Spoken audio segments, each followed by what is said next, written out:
یہودی سنار اور مسلمان کاریگر کا واقعہ۔ پرانے وقتوں کی بات ہے کہ ایک یہودی کے پاس ایک مسلمان جواہری ہیرے تراشنے کا کام کیا کرتا تھا، جو اپنے کام میں ہنرمند اور حد سے زیادہ ایماندار تھا۔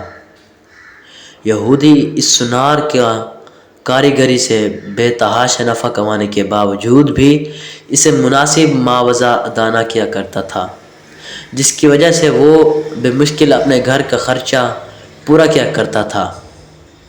یعنی کہ یہودی اس کے ساتھ ایمانداری نہیں کرتا تھا اور اس کا منافع سے وہ اپنے پاس رکھتا تھا، لیکن اسے کچھ نہیں دیتا تھا۔ اس طرح کام کرتے کرتے اس نے عمر گزار دی اور وقت گزرتے ہی اس کی بیٹی جوان ہو گئی۔ وہ اپنے قلیل آمدنی میں سے کچھ بھی جمع نہ کر سکا۔ بیٹی کی شادی کے لیے سنار سے مسلمان نے یہودی سے کچھ رقم بطور ادھار مانگی۔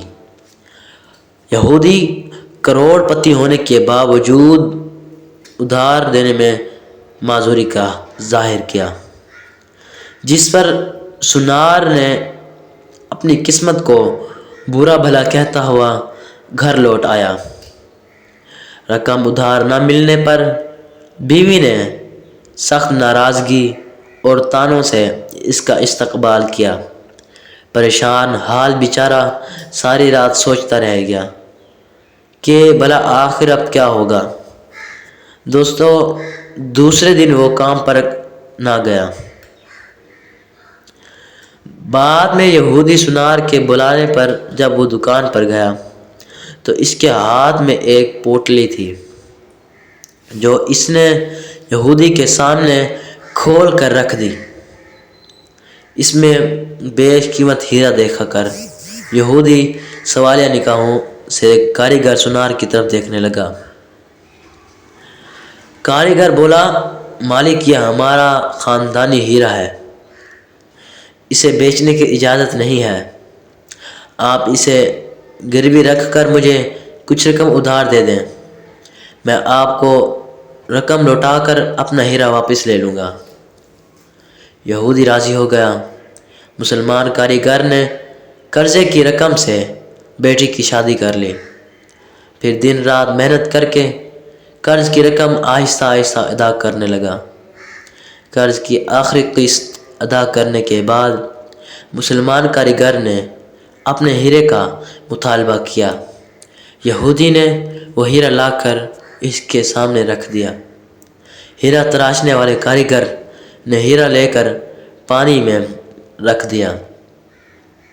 دیکھتے ہی دیکھتے ہیرا گل کر ختم ہو گیا۔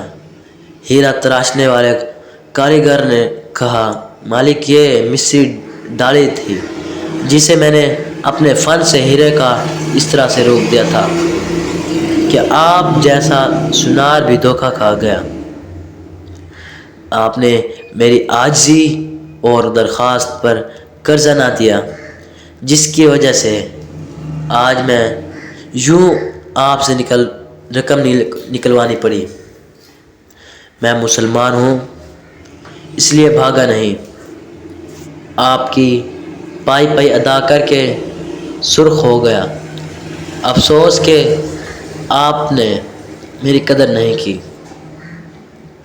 جس کی وجہ سے آج میں اس سنار کی دکان پر ملازمت چھوڑ کر جا رہا ہوں۔